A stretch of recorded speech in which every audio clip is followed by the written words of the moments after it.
So today I'm driving through beautiful sunny Southern California to get some gas. And I gotta tell you guys, it's ass. Proof of the heavy toll high gas prices are taking on Americans. How long is this gonna last? Before Russia, my view is that this is temporary.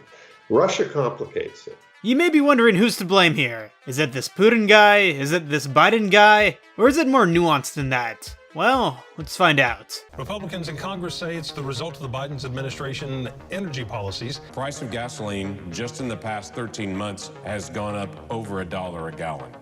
That wasn't because of Russia and Ukraine. It's been a difficult past few years. Like, seriously. The fact that we've had a pandemic and a major European war in Europe within the time span of just 2 years is just unusual. Supply and demand for goods has been completely shocked following the global pandemic's hold on the world. Back during the height of the pandemic, the demand for oil sank, with output being dramatically decreased. I don't know if you guys remember, but gas became cheap. Seriously, I remember buying tons of gas during this time period, and just driving all around California doing stupid shit because gas was just so cheap. As pandemic restrictions began to relax, gas began to rise again. The problem was that gas continued to rise, and it didn't stop. Some restrictions around the world went away with relative ease, leading to demand to outpace supply. Combined with record high inflation, Americans have been struggling. Listen, the aspects of the 1970s that I liked were the disco and, at least some SNL skits actually being funny for once. Not the massive inflation aspects. This is unreal. Isn't this disgusting?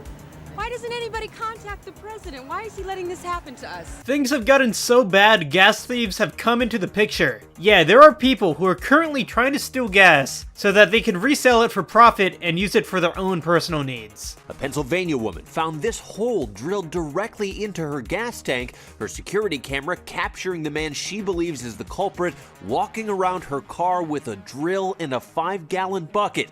The woman then driving the car without realizing what happened, a mistake that could have killed her. The big risk would be that the thing's leaking fuel and you get a fire. Jesus, what is the world coming to? You want to know something though? This isn't the first time gas has been over $4 on the national level. In fact, it's not even at record highs if you account for inflation, but it's getting there. In July of 2008, the peak of gas prices nationwide was $4.14 a gallon. After a decade-long energy crisis that culminated on the eve of the global financial crisis, gas trembled into territory never seen before. After adjusting for inflation, in today's dollars the national average would be $5.37. If you live in California, you're already experiencing that. Currently, oil is soaring in its price, with the possibility of it defeating its previous record on the horizon. Today, while I was filling up my gas tank, I couldn't help but notice something. A sticker of the President of the United States pointing at the price of gas and taunting me. Now, this is where it gets a little more complicated.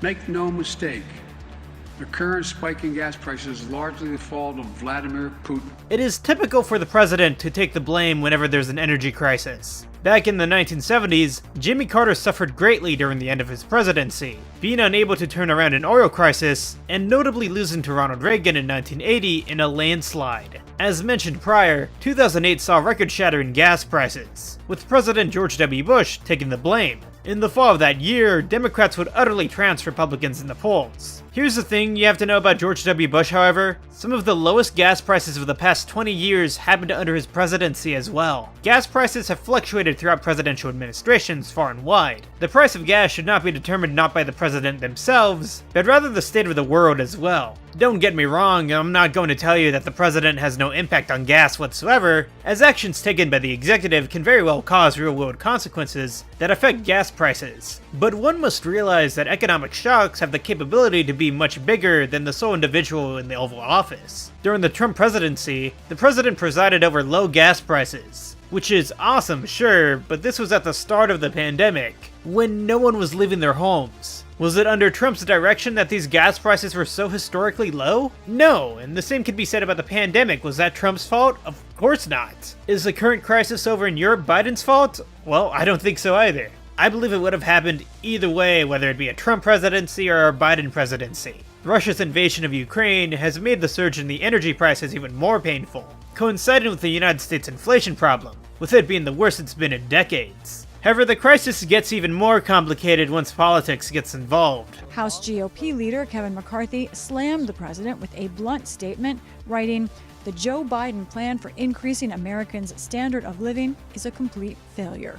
Let me bring you the current predicament. Joe Biden versus American energy independence. The argument here is that if Biden approved things such as the Keystone Pipeline, America would be able to self-sustain itself in terms of oil. Problem is that even if Biden did approve the pipeline, it wouldn't have become active until 2023. And even then, supply chain issues and labor shortages would have prevented the pipeline from even containing the capacity of having oil. But even on the opposite side of the aisle, it is silly for the Biden administration to find a new scapegoat for the crisis. That being President Vladimir Putin. I guess Putin just really amplified it a little bit. In order to spin the energy crisis, Biden hired TikTok stars to, I guess, blame Putin for the rising prices, which has been interesting. I will admit that. It has been interesting.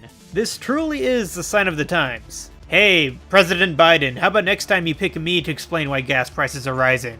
I promise you won't regret it. My belief is this. I believe that whoever is president is subject to the god that is supply and demand, and how it affects our economy. It is definitely possible that presidential policies impact oil prices, especially in the long term, but there are stronger forces when it comes to oil, that have even higher powers than the president. Experts have agreed that gas price is largely determined by the global supply contained by OPEC. Whoever the fault is, we can agree that the pain of getting gas has become excessive. I am a college student.